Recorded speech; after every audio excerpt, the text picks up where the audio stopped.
Some of these questions have been sent to us beforehand, and this is the breakdown of the themes of the questions that were received in advance. So some interesting categories there. So should we move on to the questions? Okay, so the first theme was around blended learning. The first question there is quite a long one, but the overarching theme of that first one was students. What's the university's expectation of the percentage of face-to-face teaching? Thank you, Dan. And as I said, during my presentation, on average, our expectation is students should have about 80% at the moment. We hope, that will change to, even greater time on campus, but about 80% on campus. That will vary by subject. So if you're a lab-based or practice-based student, you probably are going to be on site more than you would otherwise. If you're second or third year, you may have some variations there. But that's the expectation. And I think it's important to get the balance right here, I think, during COVID. We've got to balance the health and safety of our students as well as our staff. And bearing in mind, some of our staff are a little bit older, like myself, and they've got vulnerable conditions like myself. So I think we're trying to manage and protect the health and well-being of students and staff with the importance of making sure they've got the best possible learning experience in their current environment. So we've tried to, since September, move that along. I know one or two programs where they haven't quite got to the 80% mark, and I've had discussions with you, and I've had discussions with the heads of the academic schools in those areas to improve that condition. But overall, I think it's also important to recognise, I think that there isn't a sort of, one shouldn't fall into the trap of thinking, as some politicians seem to do, on campus is good, online is bad. Because for some programs and for some types of lectures and some types of delivery, actually online is good, and it could even be better, because sometimes you can watch it at your convenience, you can record, replay, watch again and again. So there are some things are clearly easier to deliver online and work well for both students. And students who want flexibility, who have got working commitments which they have time to do alongside their study. So it's not all about being online and all good being on campus. But we've got to get that balance right. And clearly, if it's lab-based classes, performance-based classes, tutorials, all those things, really, this is about a face-to-face, on-site, on-campus experience. So I hope that gives you a sense of the kind of term which we've now come to recognise is blended learning. And blended learning needs to be appropriate for the student cohort, it needs to be appropriate for the subject, appropriate for the context within which we are teaching. You touched upon there about practical subjects. So the follow-up question to that was from students saying, on the practical subjects, why are they doing it? And can they ensure if they continue that they aren't missing out on the skills? Yeah, absolutely. And for practical subjects, and I show you fantastic facilities we have built, and the technology available both in Daphne Oram and in Verena Holmes buildings are world class. And we had 30 external people the other day who came and visited the building a couple of weeks ago, and they were just blown away. Facilities like that don't exist probably in a 75-mile radius from Canterbury. I know if you go 75 miles one way, you're going into the sea, but you know what I mean. You've got to probably, and I know the university sector quite well, having spent 10 years in the civil service, and probably have to go all the way to South Kensington before you can see the sort of science facilities which you see in Verena Holmes. So it's absolutely imperative that we utilise those facilities for our students on campus, subject to conditions allowing. And this, with this new variant, of course, none of us can be certain how 2022 is going to dawn when we get to 2022. And I hope that the vaccinations, which we I hope will have, will help us to kind of get through that. Okay, so this was the next question that we received, and there are a few sort of individual cases, but the broad question of this is, how can the university support any student who's not in receipt of the NHS Learning Support Fund to help with the cost of travel into placement? So this has been an issue, I think, and it's partly been an issue because the NHS was a bit slow off the mark in getting going on this at the start of the academic year, and I think they're caught up, and there are a number of, if you go to your colleagues in the NHS, in the health faculty of medicine, health and social care to be precise, you will get the various funds available in the NHS. But for those who are, and I won't go through those in detail, but they are available and you can look at those. If you are not eligible for any NHS funding and you feel that this is causing you hardship because of travelling to placements or what have you, then there's the various universities hardship funds which you can talk to the Health and Wellbeing Service Student Experience team, and they will provide you with all the information you need. So nobody should feel or find themselves in a position where there are burdensome costs on them, and they haven't got the financial means to cover that. So I think it's important both to explore the NHS routes as well as a backup to university hardship funding will be available. But there were some issues at the start of the academic year, I admit, and that's partly the NHS being slow, but hopefully there shouldn't be anybody in that position now. If there is, they should urgently get in touch with our student finance support team.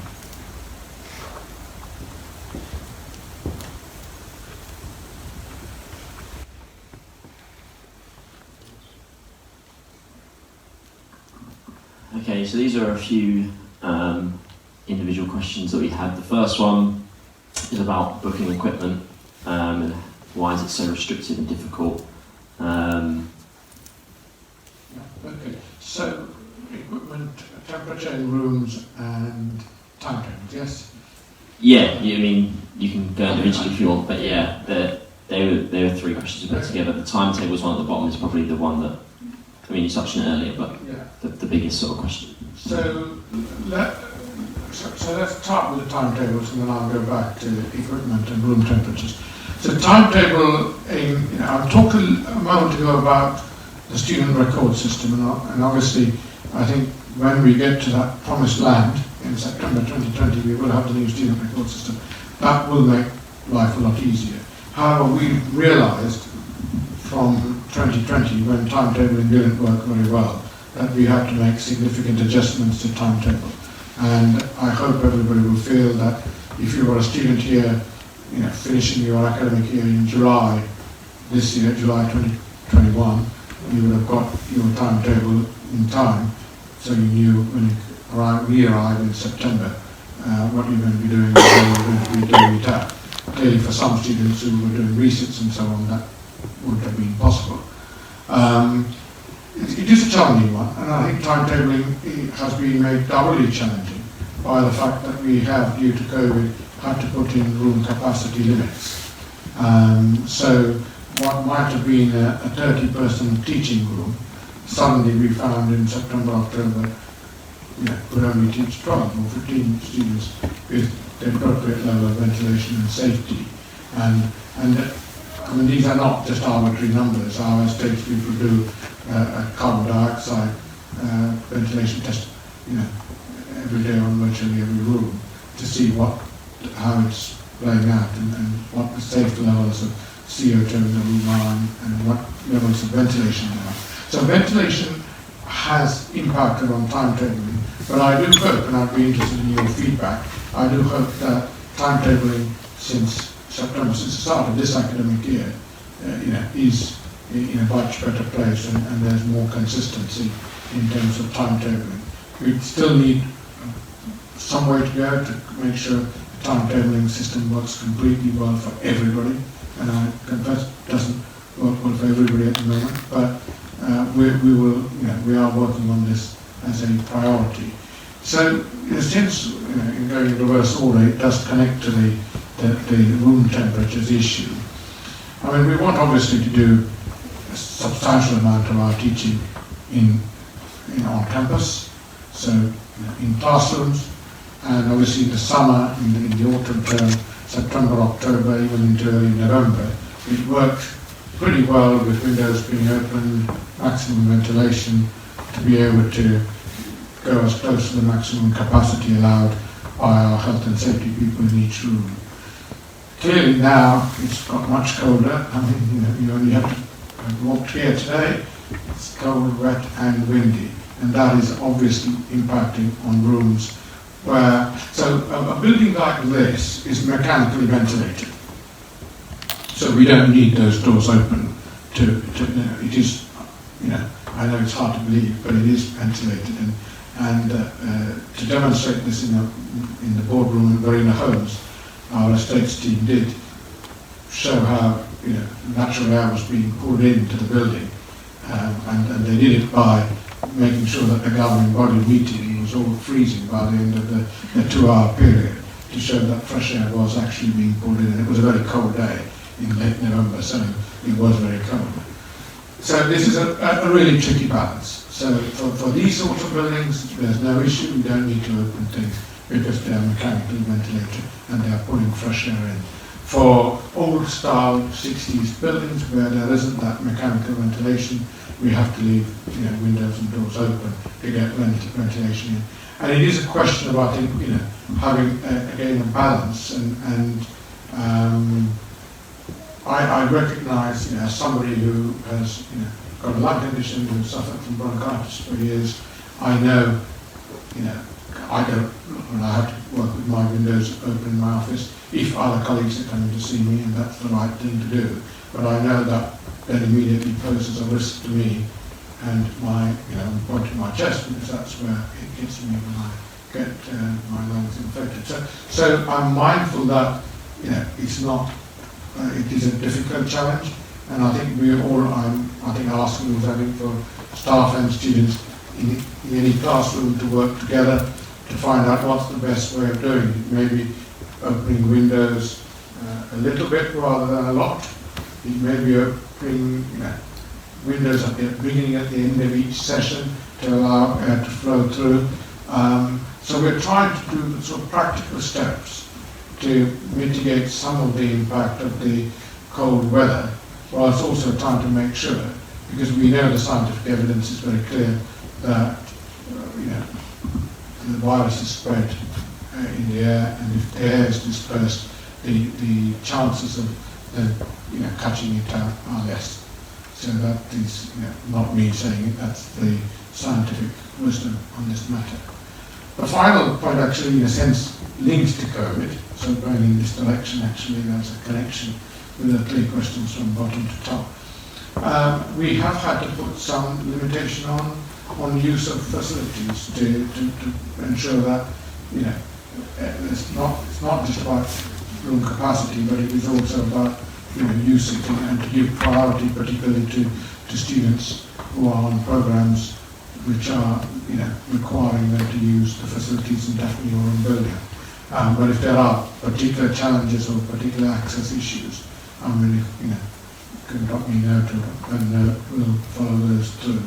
And I know there are some challenges around weekend access and so on. But one of the things we've had to do as a result of prioritising students who are on programs which require those facilities, i.e. in music or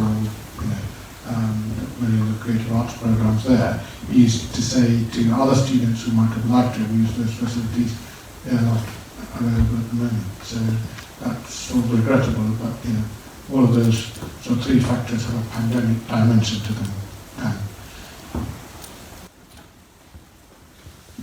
Okay, so one of the big questions that we had coming through was about the sort of lack of sports facilities or exercise facilities on campus, and in particular the space at the Moore building where the temporary buildings are that has the old tennis courts underneath, with students saying that they want more space on campus to exercise, to play sport. So that was the first question. Yes, I mean, this is a tricky one really. I mean, I think sports centre is not a million miles away from where we are.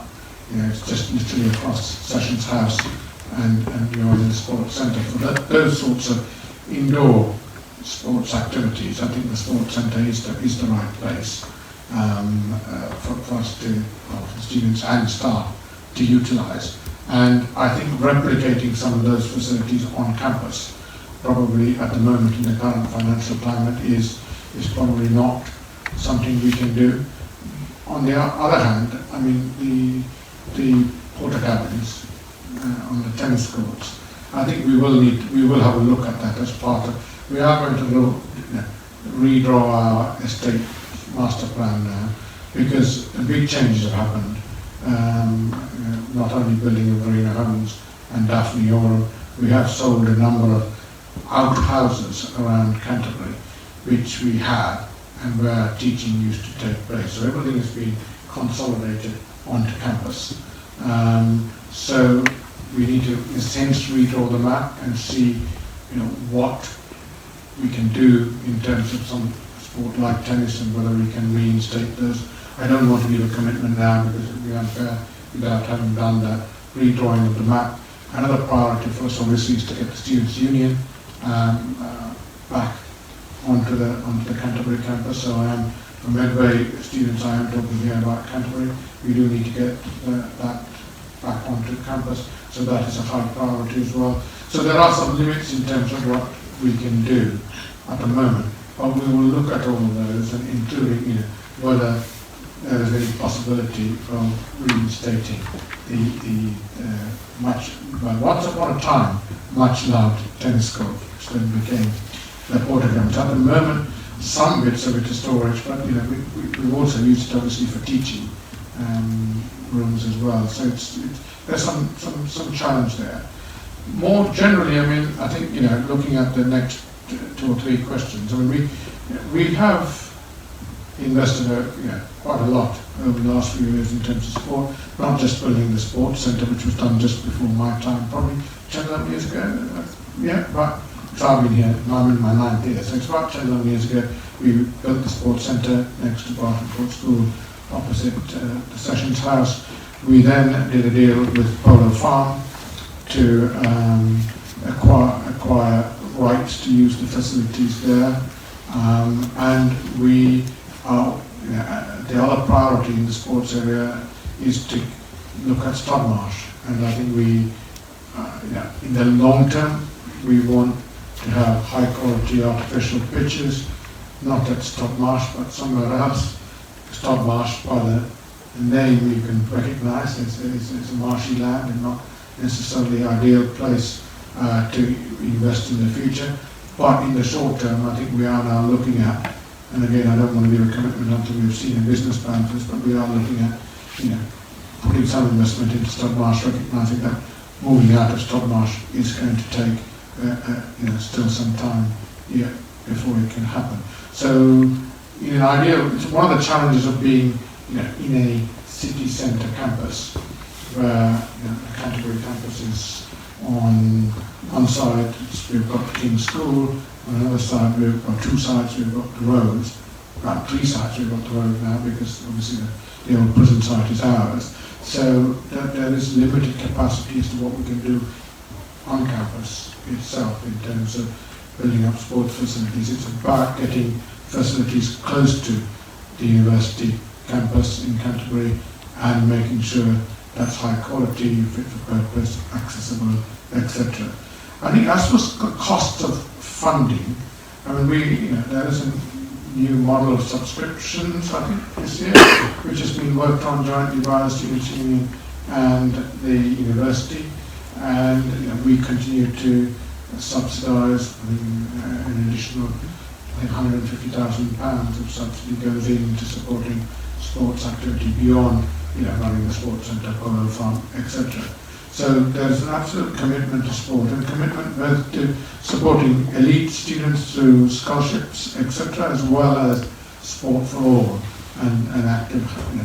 We renamed the sports centre to Sports and Active Health department, because we believe actually it has got much value in terms of supporting our physical as well as our mental health as individuals. So really passionately committed to it, and we'll want to do as much as we can going forward.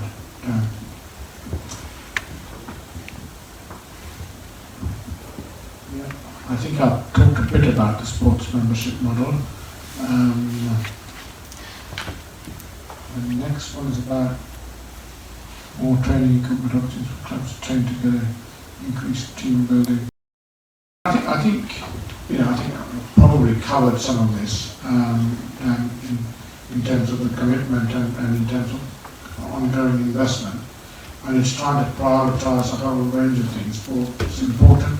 I'm passionately committed to it. I know my senior colleagues are, but it's got to be proportionately investment alongside health and well-being, which is a huge priority for all our students.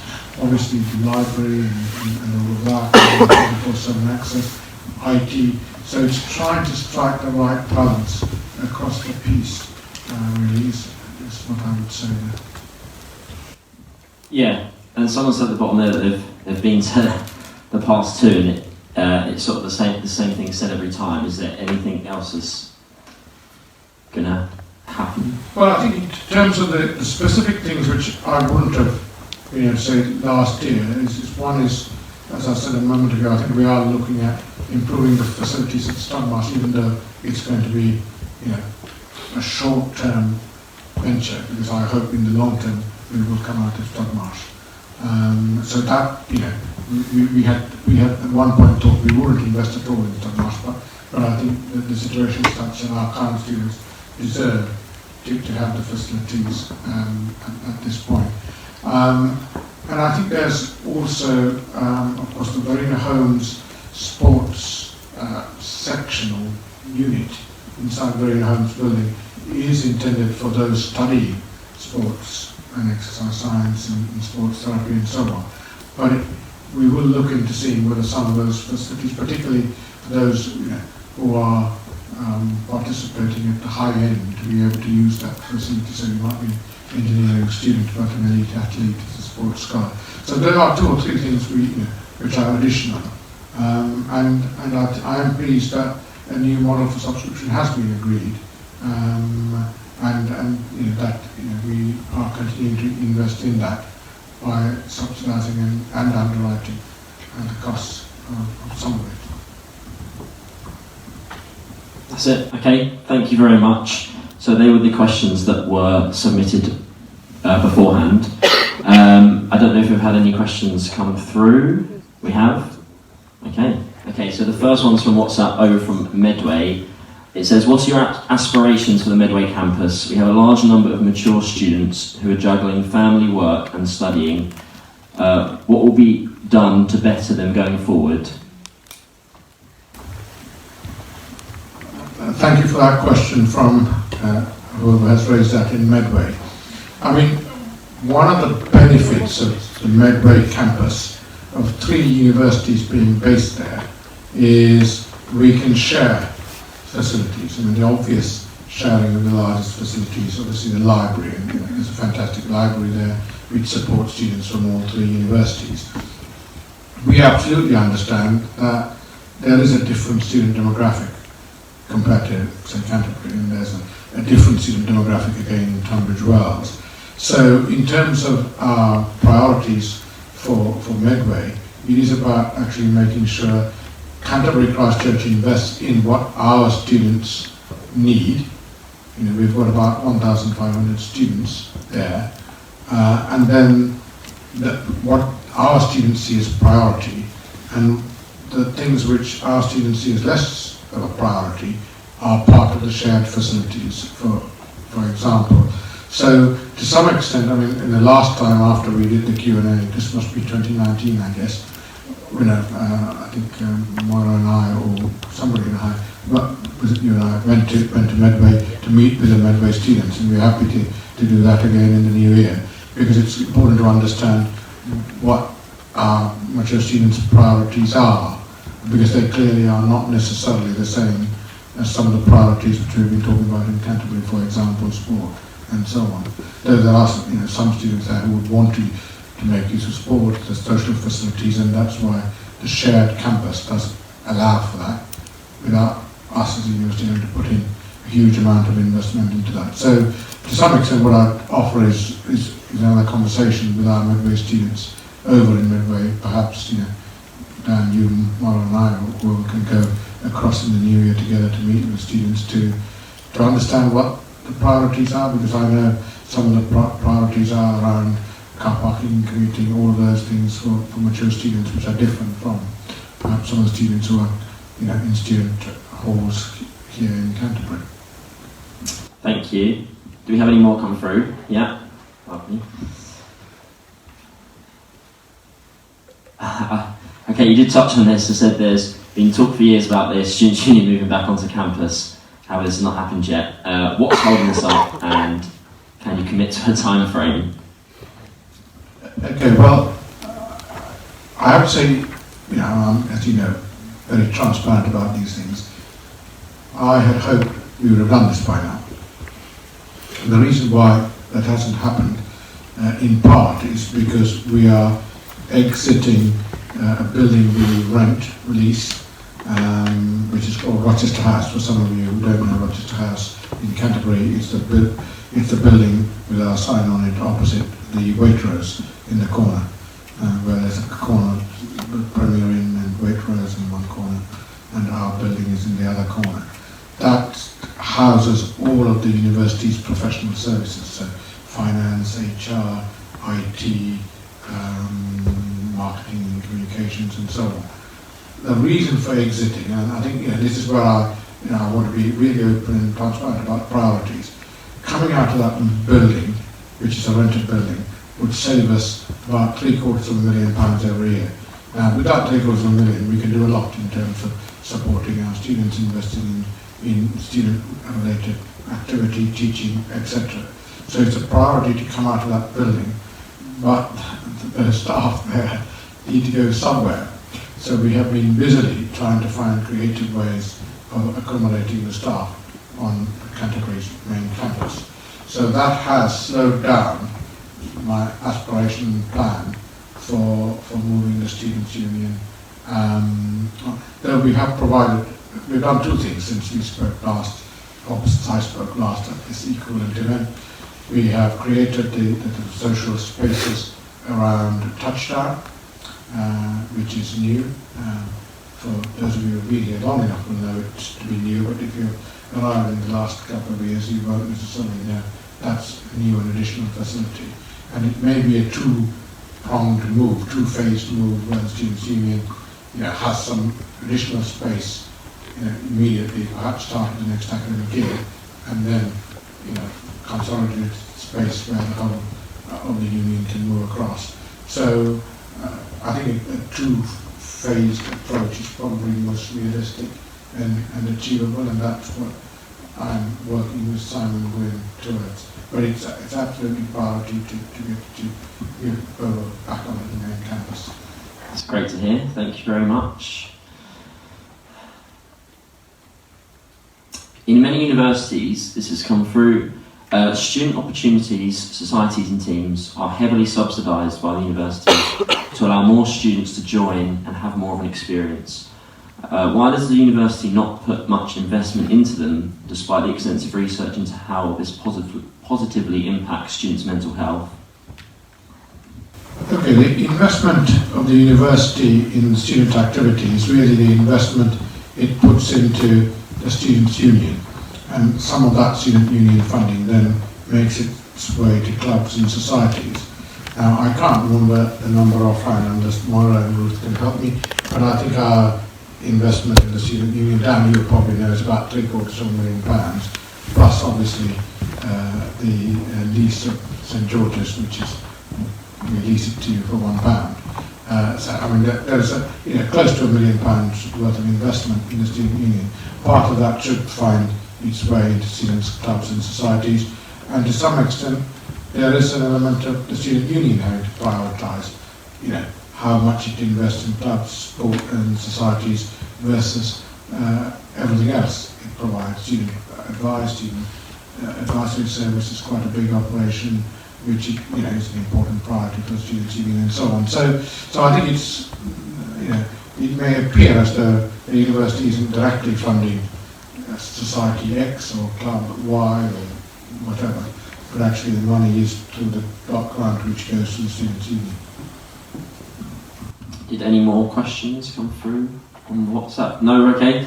Okay, so thank you for that. Is there any questions on the floor that anyone would like to ask?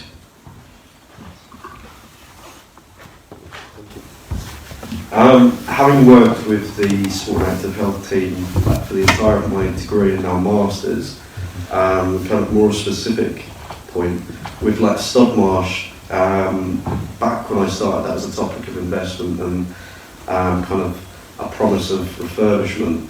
Across my entire 4 years here, it's only just got a new kind of lick of paint on the inside. I think kind of working with those different facilities, that kind of stands true for all of our facilities, like sporting wise at least.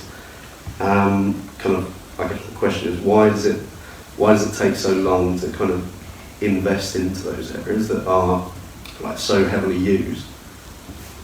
I think it's a good question, and I think it was a visit not so long ago which led me to conclude that we needed to give it a new lick of paint, and it really even if we were coming out of it in 3 years' time into a new brand new facilities, we needed to actually look after the facilities for our current students.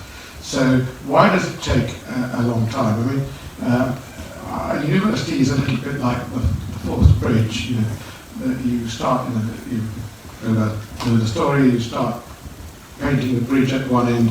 By the time you've got to the other end of the bridge, this end of the bridge needs painting again because it's sort of worn. And a university is a little bit like that. So it's the maintenance and update. I mean, we spend millions every year in trying to keep all our 3 campuses in good nick, whilst also investing in new facilities.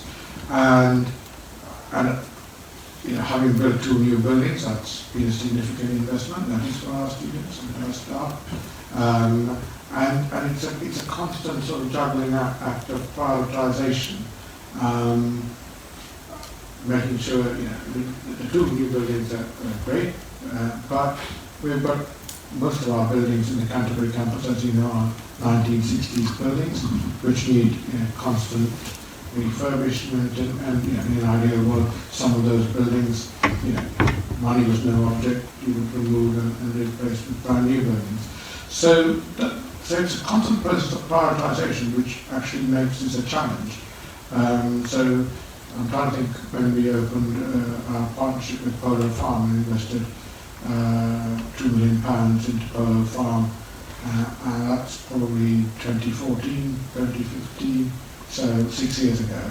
So that was then a brand new facility, sports centre.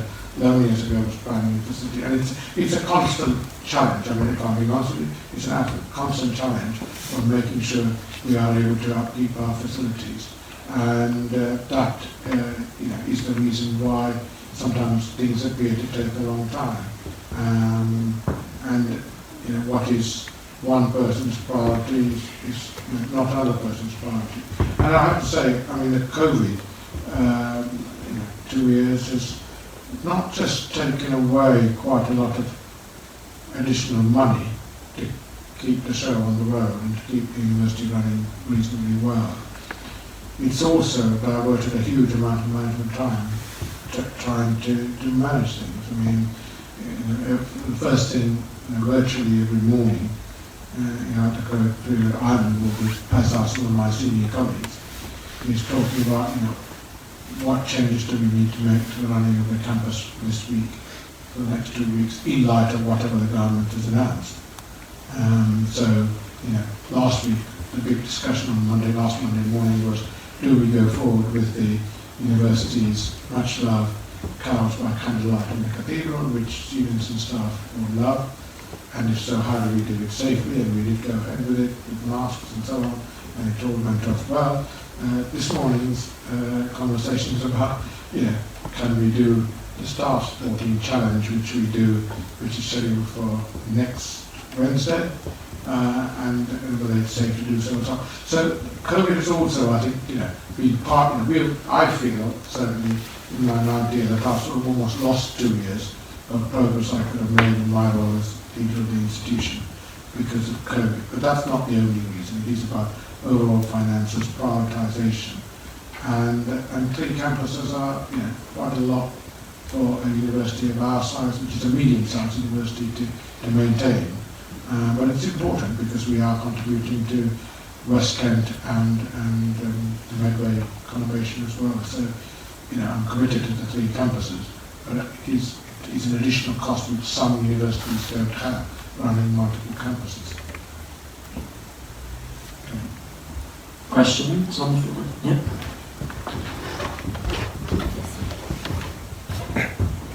Thank you. Hello.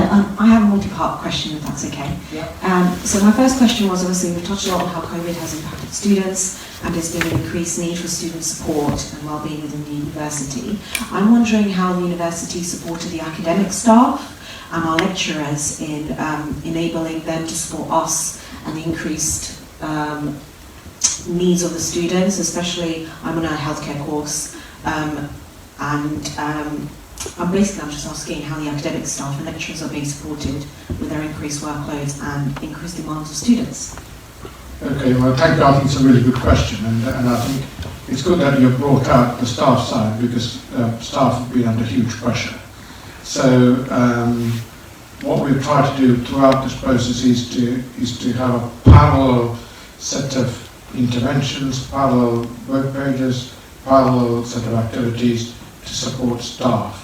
So the HR department really, throughout the pandemic period, has been entirely focused on staff well-being support. There are, since we were able to come back onto campus from July, August 2020, drop-in events, so there are social events to get staff coming back onto campus.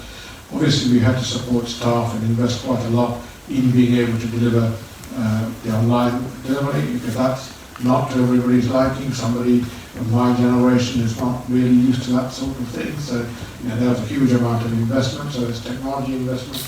There are health and well-being issues. So, for example, there are staff who felt that they were very isolated at home during the pandemic and couldn't, it was affecting their mental health and well-being seriously. So we gave special permission, that is allowable within the government rules, I should say, before some journalists calls me up, allowable within the government rules to give dispensation staff to come and work onto campus. We then didn't just, if you're one person struggling in the finance department, just put coming back on your own, sitting in the finance office, you're no better off than sitting on your own in your home.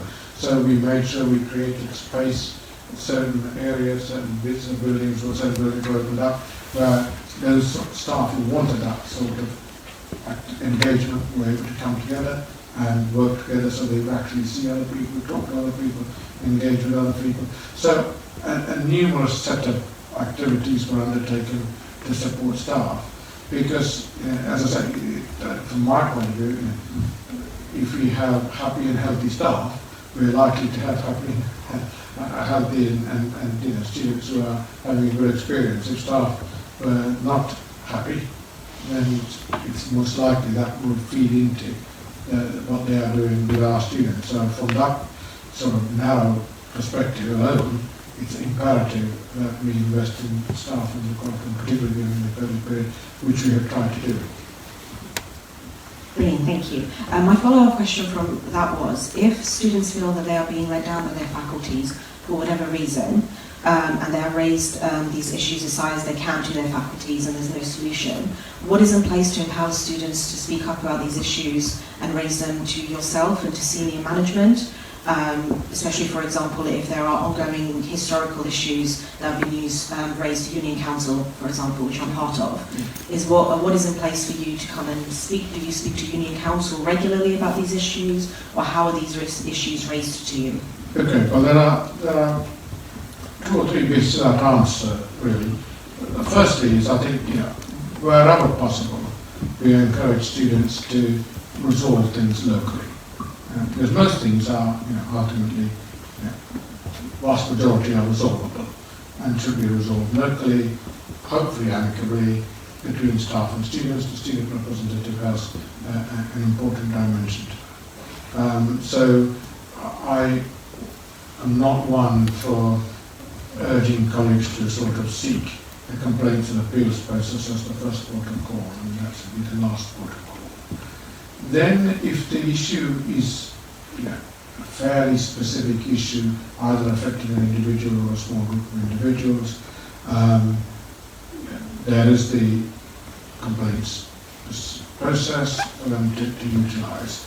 That's only if you can't resolve it, and I know Ellie Martin and others have advised students how to take that sort of process forward. But that's not my preference. I always want to resolve it between the parties involved, and that's the same approach I take for staff issues. You don't rush in to put in agreements or a complaint, try and resolve the issues. If it's only irresolvable, then you get down to the formal process. But then there is something in what you said which was a bit wider than that, which is sort of systemic issues, which is not about a particular student or a particular cohort, but something more widely which is perceived. And in those cases, I mean, I think, write to me or to the dean of the faculty and set out, the broader issues and context, and particularly if these are multi-year things. Again, they don't lend themselves to a sort of easily kind of investigatable grievance. It is more of probably a policy issue.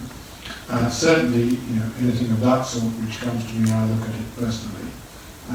So, those who work with me now, I look at everything which comes to me, even though sometimes replies might come from my two erstwhile colleagues, Angela Osborne and Alexander,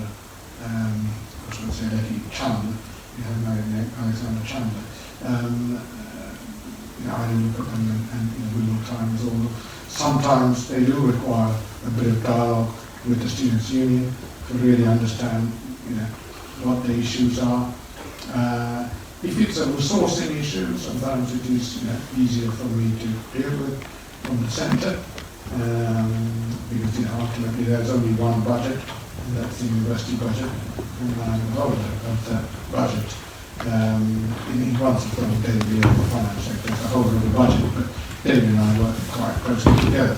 The harder ones are, when they are about some of the sort of complexities, because you said you were in the health faculty, could be around sort of placements and the systemic pattern of dealing with a placement provider and so on.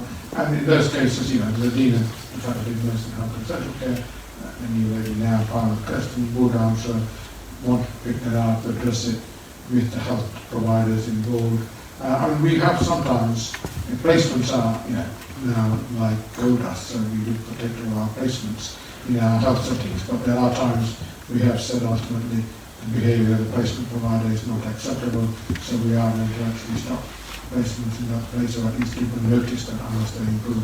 So there are different ways of engaging. So I think if there is an issue which is bubbling away, do let me or the dean know, and we will endeavour to try and resolve it, because I think it is much better rather than filling in a formal form, putting in a complaint, which then, in a sense, is difficult for me to get involved with, because once a complaint has come in, then the process has to appoint, the office has to appoint an investigator, she or he then has to investigate it, and so on and so forth, and it may be something which can be resolved, on me or the dean without all that. And of course, complaints processes are stressful and time-consuming and never quite satisfactory for any party, I find. Okay. Thank you very much. We've got about 5 minutes. Is there any more questions? We had one.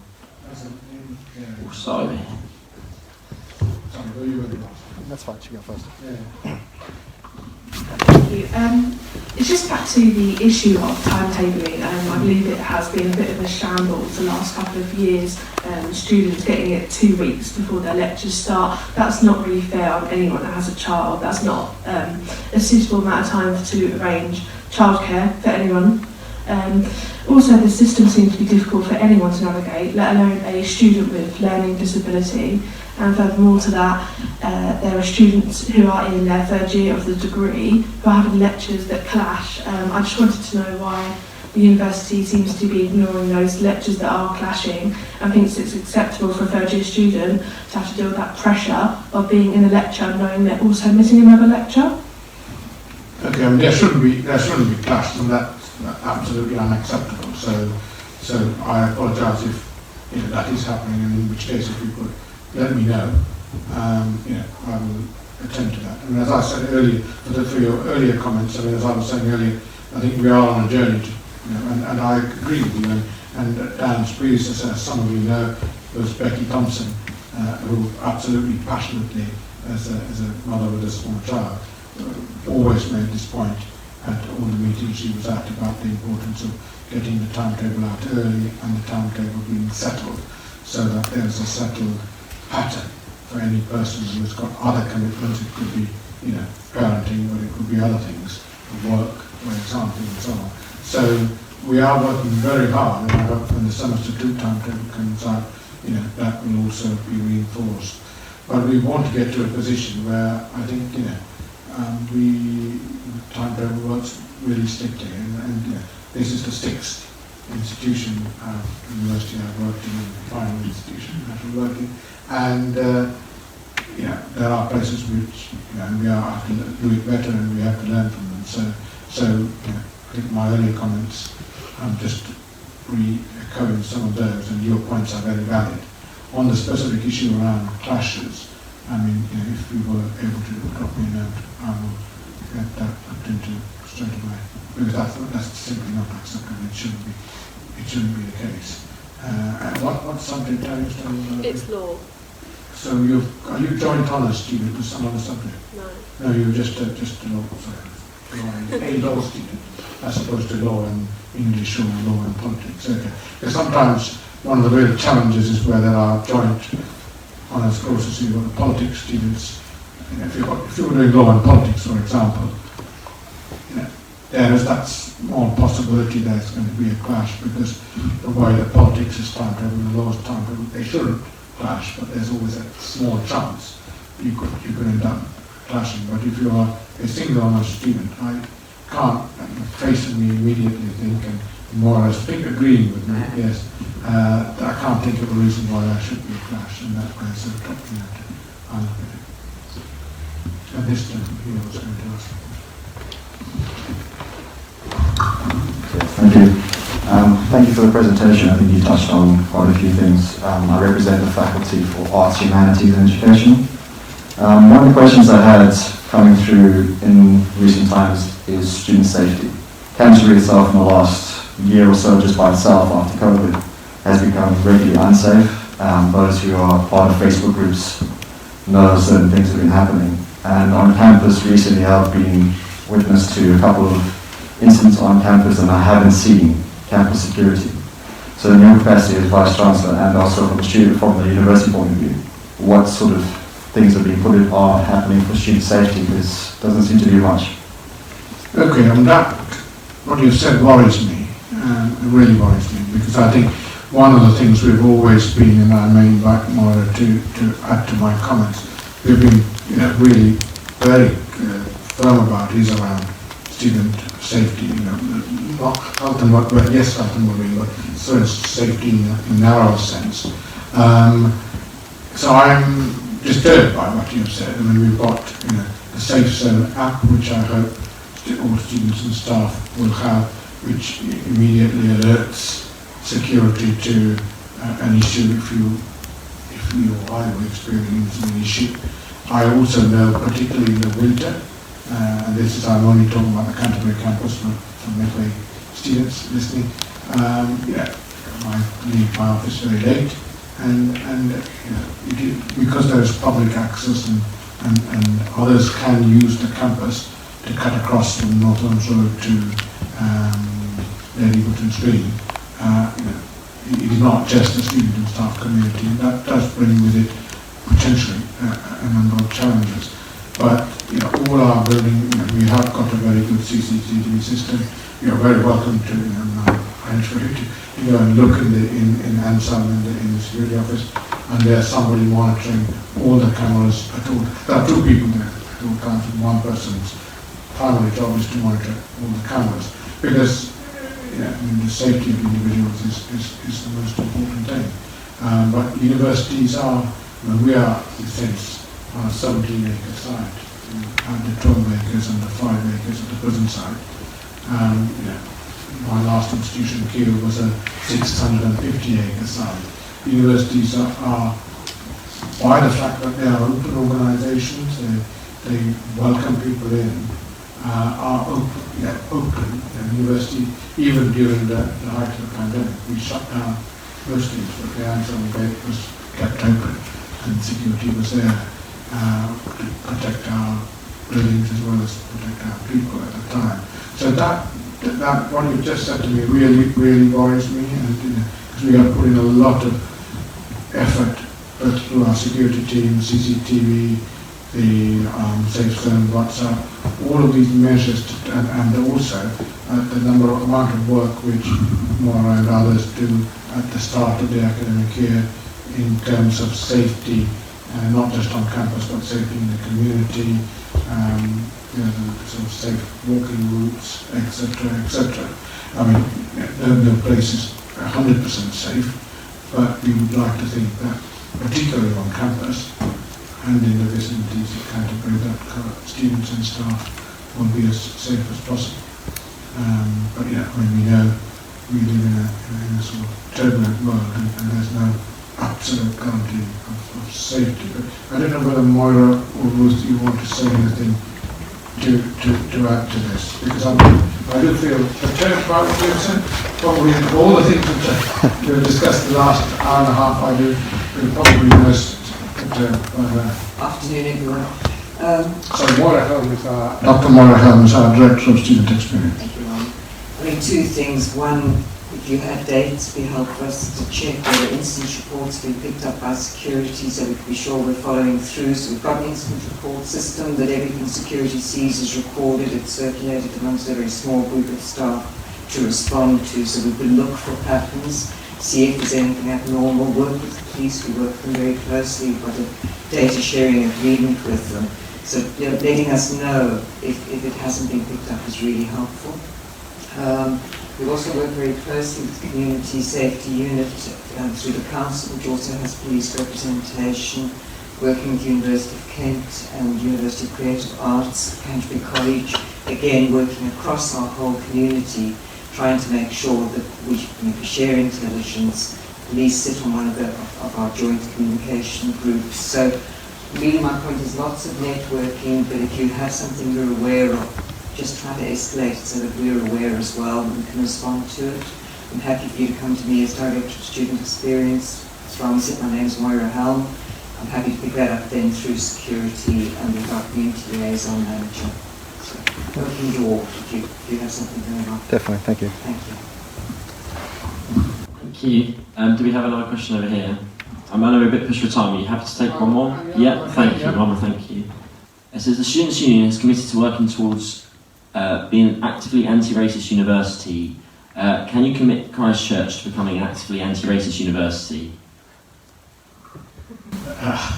There's only really one answer to that question, which is a three-letter word, starting with Y and ending with S. Of course. I mean,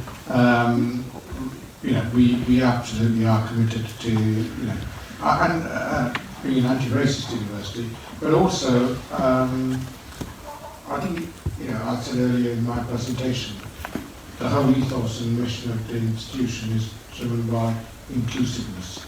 So, regardless of colour, creed, sexual orientation, ethnicity, religious beliefs, etc., we want, and physical abilities, we want to be a university which actually is a university for all, which is inclusive for all, and where everybody can actually maximise and sustain their potential as students, and then the same applies for staff. So, yeah, absolutely committed to equality and equality of opportunity So yes, it's a good question. I mean, of course, I think I will stop there because I think I passionately care about this area and I could talk for a long time.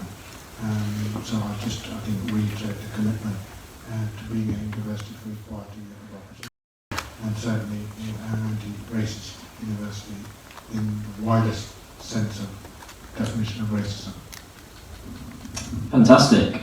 Thank you very much. I think we're finish up there. Is that okay? Okay, perfect. Thank you very much, Rama. Of course, thank you very much. And thank you to everyone who turned up, everyone watching Midway, Tunbridge Wells, and everyone who sent in a question, everyone who asked a question here. Really appreciate it. These events are extremely important for students and for yourself for communication and questions, and it's fantastic. So really appreciate it. Thanks very much, Dan, and thank you to all for being here and giving up your time. Thank you, and thank you as well to Moira and Ruth. Okay, we're good. Thank you very much, and thanks to the Students' Union as well.